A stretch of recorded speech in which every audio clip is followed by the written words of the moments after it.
할렐루야. 하나님을 알자. 힘써 알자. 하나님에 대한 지식. 하나님을 아는 지식. 평신도 신학. 조직 신학. 오늘은 네세로로 그리스도의 재림. 이렇게 제목이 되겠습니다. 성경 말씀은 사도행전 1장 11절 말씀입니다. 저는 어려서부터 호기심이 매우 많은 아이로 자랐습니다. 그래서 그런지 이런저런 여러 가지 의문들을 끊임없이 생각해 내곤 했었더랬습니다. 그러던 중에 죄로 인하여 죄인으로 타락한 인류에 대해서 의문이 들어 많은 생각을 하였습니다. 그러나 그 의문은 좀처럼 풀리지 않고 저의 뇌리에서 사라지질 않고 자리를 잡았습니다. 자, 그러던 중 성인이 된 후 어느 날인가 성경을 읽던 중에 바로 이 말씀을 읽게 되었습니다. 말씀이 이러합니다. 성경을 알아나니 성경은 능히 너로 하여금 그리스도 예수 안에 있는 믿음으로 말미암아 구원에 이르는 지혜가 있게 하느니라. 모든 성경은 하나님의 감동으로 된 것으로 교훈과 책망과 바르게 함과 의로 교육하기에 유익한 이는 하나님의 사람으로 온전하게 하며 모든 선한 일을 행할 능력을 갖추게 하려 함이라. 디모데후서 3장 15절에서 17절의 말씀으로 사도 바울이 사랑하는 제자 디모데에게 한 서신서에서의 말씀입니다. 자, 바로 이 말씀을 근거해서 성경에서 그 의문을 알았습니다. 자, 오늘은 기독교 믿음의 근간이라고 할 수 있는 조직 신학에서 가르치는 조직 신학 네세론으로 다가올 미래에 관한 내용을 정리한 네세론의 8가지 중에서 그 4번째로 가르치는 그리스도의 재림에 관한 진리를 알아봅니다. 자, 그래요. 물론 이 교리, 네세론 역시 실제적으로나 교리적으로나 고귀한 가치를 가진 진리에는 틀림이 없으며 신구약 성경에 명백히 기초하고 있음도 물론입니다. 그러므로 네세론에 관한 이 교리 역시 성경 이외에 다른 사료에서는 배울 수가 없고 다만 신앙으로서만 받아들일 수 있다는 것을 말씀드리면서 오늘의 말씀을 시작합니다. 자, 그러니까 제가 배운 조직신앙에서 네세론 하면 네세론의 8가지로 육체적 죽음, 영생, 중간기 상태, 그리스도의 재림, 천년기, 죽은 자의 부활, 최종 심판, 최후 상태, 이렇게 8가지가 생각납니다. 자, 오늘은 네세론에서 4번째로 가르치는 그리스도의 재림에 관하여 알아봅니다. 할렐루야. 자, 그래요. 신약 성경은 그리스도의 초림이 있은 후 재림이 있을 것이라고 분명히 가르치고 있습니다. 자, 그러니까 예수 그리스도는 어린 양이신 농시에 요한계시록 5장 5절에서 6절에 말씀하는 다윗의 사자이십니다. 즉 그는 성육하신 구세주이시며 영광 중에 다시 오실 심판주이십니다. 예수님께서 그의 다시 오심을 여러 번 말씀하셨으며 마태복음 24장 30절, 25장 19절, 26장 64절, 요한복음 14장 3절 참조하시기 바랍니다. 또 천사도 예수님의 승천 시에 그의 재림에 주의를 시켰고 사도행전 1장 11절 또 바울 서신에서도 재림에 대하여 여러 번 언급한 바가 있습니다. 이에 대해서 빌립보서 3장 20절, 데살로니가전서 4장 15절, 16절, 데살로니가 후서 1장 7절, 10절, 디도서 2장 13절, 히브리서 9장 28절 각각 참조하시기 바랍니다. 자, 그리고 그래서 그의 탄생을 초림이라고 하고 장차 다시 오시는 것을 재림이라고 합니다. 자, 그럼 먼저 첫째로 1번 1. 재림 전의 대사건들 이렇게 제목을 올립니다.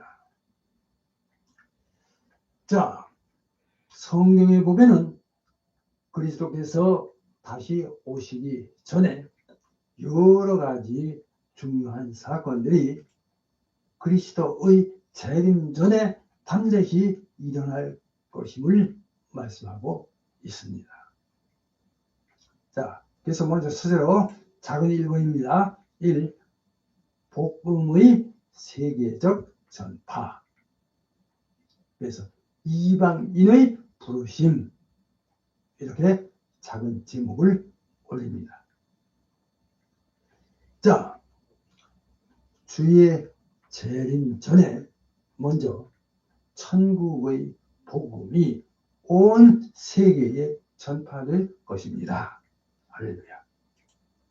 이에 대해서 마태복음 24장 14절, 마가복음 13장 10절, 로마서 11장 15절, 그리고 25절 각각 참조하시기 바랍니다.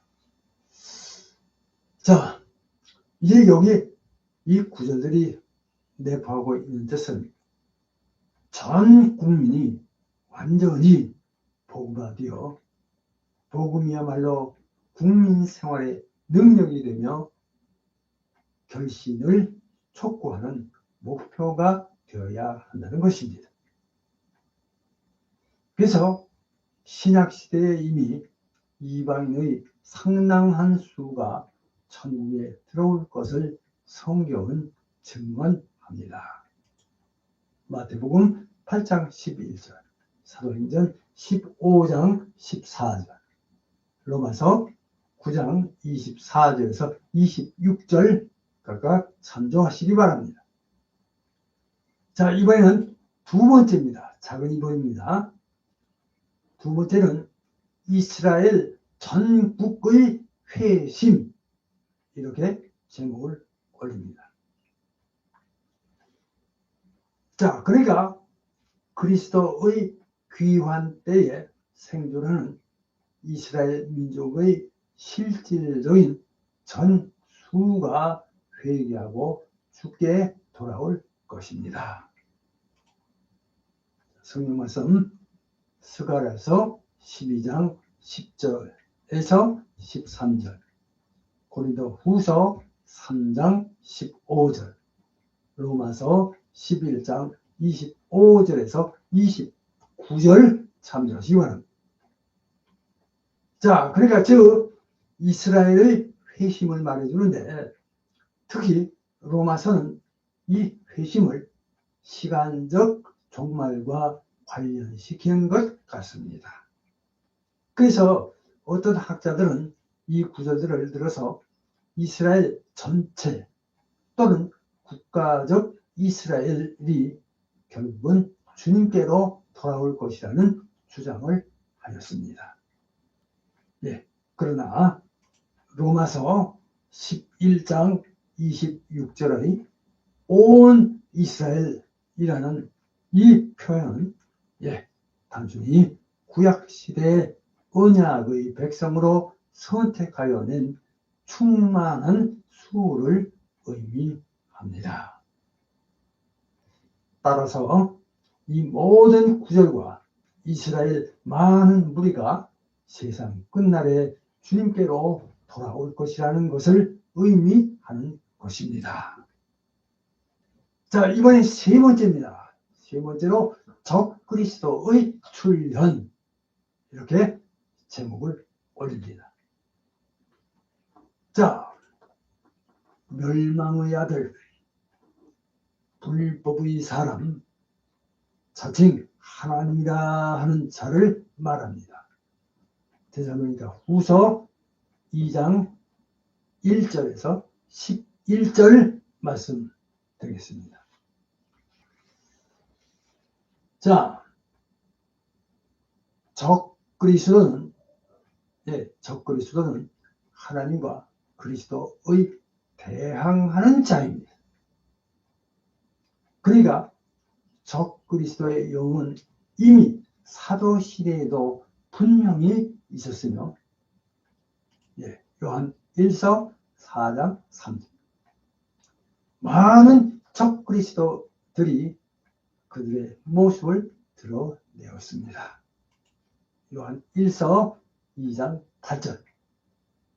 자, 그러나 성경은 우리에게 가르치기를 끝날에 개인이 악의 화신으로서 일어날 것이다 합니다. 데살로니가 후서 2장 3절, 그리고 4절, 참조하시기 바랍니다. 자, 그러면 네 번째입니다. 4. 대배교와 대환란, 징조와 기사, 이렇게 제목을 올립니다. 성경은 끝날이 가까울수록 크게 배도하는 일이 있을 것이라고 여러 번 가르쳐주고 있습니다.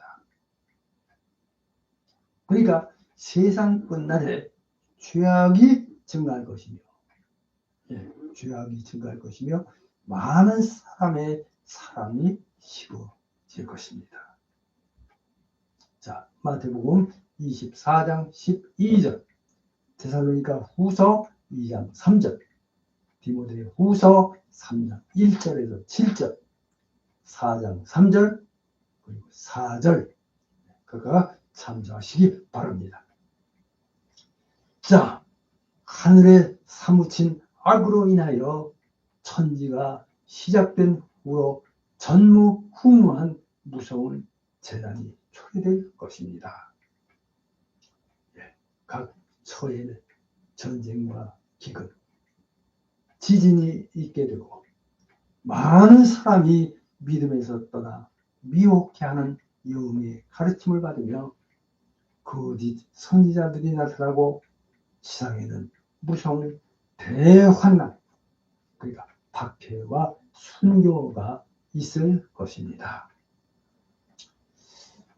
아마도 그 날들을 감하지 아니하였더라면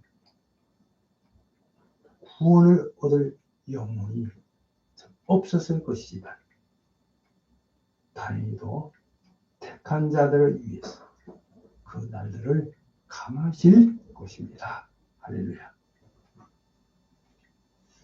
자, 그 다음에 이번에는 5번째입니다. 5.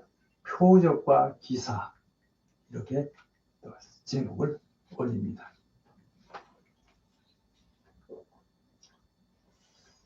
예, 성경은 이상한 표적을 세상 끝날이 시작되는 징조로서 말해주고 있습니다. 자, 그러니까 전쟁, 기근, 지진이 각처에 있을 것이니 이것이 재난의 시작입니다. 이 재난은 우주적으로 일어날 것입니다. 그러므로 하늘에 무서운 징조가 나타날 것이며 그때에 하늘의 권세가 흔들릴 것입니다. 마태복음 24장 29절 그리고 30절, 마가복음 13장 24절 그리고 25절, 누가복음 21장 25절 그리고 26절 각각 참조하시기 바랍니다. 자, 이번엔 2번째입니다. 큰 2번입니다. 이 재림 자체, 그래서 시기와 양식 이렇게 제목을 올립니다. 예, 앞서와 같은 징조가 있은 후에는 하늘의 구름을 타고 오시는 인자를 보게 될 것입니다. 할렐루야. 자, 그럼 먼저 수대로 1번입니다. 재림의 시기. 자, 예수 그리스도께서 다시 오실 그때는 그럼 과연 언제인가? 자, 어떤 학자는 그리스도의 재림이 임박했다고 믿습니다. 그러니까 즉 어느 때든지 방금 그 일이 일어날 것임을 믿습니다. 자, 그러나 성경은 앞서 말한 사건들과 징조들이 재림 전에 앞서 일어난다고 가르쳐 줍니다. 자, 그러니까 하나님 편에서 볼 때 재림은 언제나 가까운 것입니다. 히브리서 10장 25절, 야고보서 5장 9절, 베드로전서 4장 5절 참조하시기 바랍니다. 그래요. 가장 성경적인 결례는 천년왕국 전 또는 후에 예수 그리스도께서 다시 오신다는 것입니다. 예. 요한계시록 19장 11절에서 21절 그리고 20장 1절에서 6절 참조하시기 바랍니다. 자, 그리고 그리스도께서 대환란 끝에 영광으로 나타나리라는 것은 성경은 명백히 가르칩니다. 마태복음 24장 29절 그리고 31절 참조하시기 바랍니다. 예, 그러나 그리스도께서 다시 오실 정확한 날짜와 시간, 그러니까 그날과 그때, 그 확실한 때를 결정적으로 말할 수는 없으며 심지어는 천사들이나 인자라도 알 수 없습니다. 자, 마태복음 24장 36절 말씀 참조하시기 바랍니다. 그러니까 즉 아무도 모릅니다. 자, 그 다음에 2번째입니다. 이 재림의 양식, 이렇게 작은 제목을 올립니다. 예, 그리스도의 인격은 다시 오실 것입니다. 그래서 인격적 재림 이렇게 말씀을 드립니다. 자, 성경 말씀입니다. 사도행전 1장 11절입니다. 자, 읽겠습니다. 제가 읽겠습니다. 너희 가운데서 하늘로 올려지신 이 예수는 하늘로 가심을 본 그대로 오시리라. 사도행전 1장 11절 말씀입니다. 예, 주님께서는 이미 오순절 날에 영으로 오셨으나 예, 육체로 다시 오실 것이므로 그래서 이를 형태적 육체적 재림 그럽니다. 자, 그리고 각 사람의 눈이 볼 수 있을 것입니다. 예, 가견적 재림 이렇게 말씀드립니다. 자, 이에 대해서 성경 말씀 마태복음 24장 30절 26장 64절 사도행전 1장 11절 디도서 2장 13절 요한계시록 1장 7절 각각 참조하시기 바랍니다. 자, 그러니까 자, 첫째로 자신적 강림입니다. 예수 그리스도 자신이 친히 오실 것입니다. 사도행전 1장 11절입니다. 두 번째로 신체적 강림입니다. 그리스도께서 부활하신 육체를 가지고 오실 것입니다. 사도행전 1장 11절입니다. 자, 그 다음에 세 번째로 가견적 강림입니다. 그리스도께서 돌아오실 때 사람들이 볼 수 있게 오실 것입니다. 요한계시록 1장 7절 말씀입니다.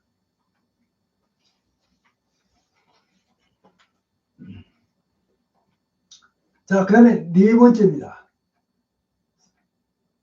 네 번째는 돌연적 강림 이렇게 말씀드립니다.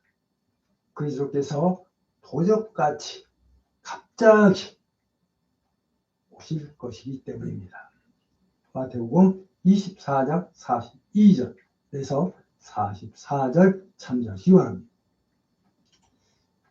그리고 이어서 다섯 번째는 영광적 승리적 강림입니다. 예.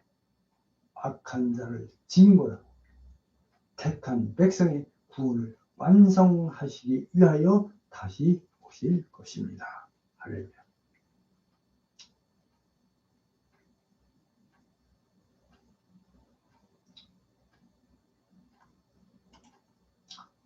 자, 그 다음에 여섯 번째, 종말적, 완성적 강림입니다.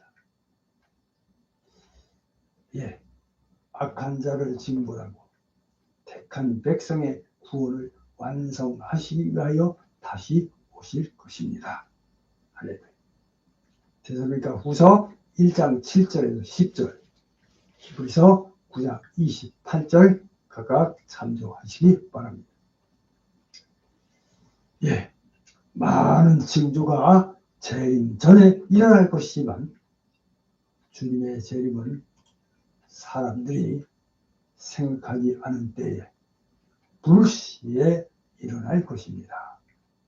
그래서 돌발적 재림 그럼 예, 하늘의 구름이 마치 그의 마차가 될 것입니다. 마태복음 24장 30절 천사들은 그의 호위병이며 데살로니가 후서 1장 7절 천사장들은 그의 전령관이 되며 데살로니가 전서 4장 16절 하나님의 성도들은 그의 영광스러운 수행문이 될 것입니다. 그래서 영광의 재림 이렇게 말씀을 드립니다. 데살로니가 전서 3장 13절 데살로니가 후서 1장 10절 각각 참조하시기 바랍니다. 자, 이번엔 세 번째입니다. 큰 3번 3. 재림의 목적 이렇게 제목을 올립니다. 자, 예수 그리스도는 미래의 세대 세계의 종말에 내세 즉 영원한 시대를 도입하실 목적으로 오실 것인데 그는 두 가지 사건 즉 그는 죽은 자의 부활과 천년왕국 최종 심판 같은 큰 사건들을 시작하고 완성하심으로써 부활과 최후 심판을 통해 이러한 목적을 달성하실 것입니다. 할렐루야. 자, 이에 대해서 요한복음 5장 25절에서 29절, 사도행전 17장 31절 등 여러 말씀들이 있습니다. 일일이 각각 참조하시기 바랍니다.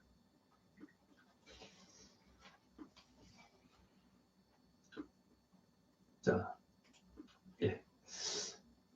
우리 주님의 재림 때에 그 안에서 죽은 자들은 다시 살아납니다. 부활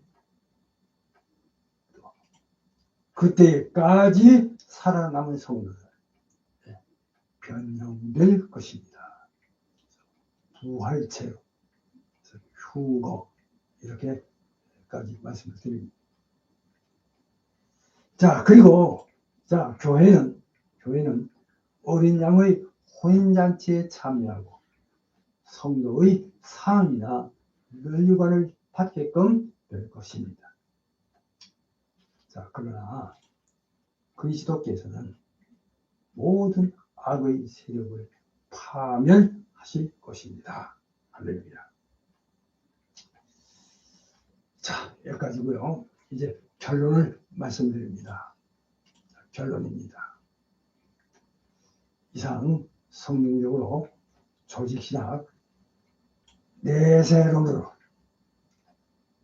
내세론의 8가지 중에서 네 번째로 가르치는 그리스도의 재림에 관하여 알아봤습니다. 물론 이 역시 여러 가지 특성을 내포하고 있기에 신앙의 위대한 신비 중 하나로 인간의 이해를 훨씬 초월하고 있는 것임을 말씀드립니다. 물론 이와 같은 교리는 성경 이외에 그 어떤 다른 사료에서는 배울 수가 없고 오직 신앙에서만 받아들일 수 있다고 하겠습니다.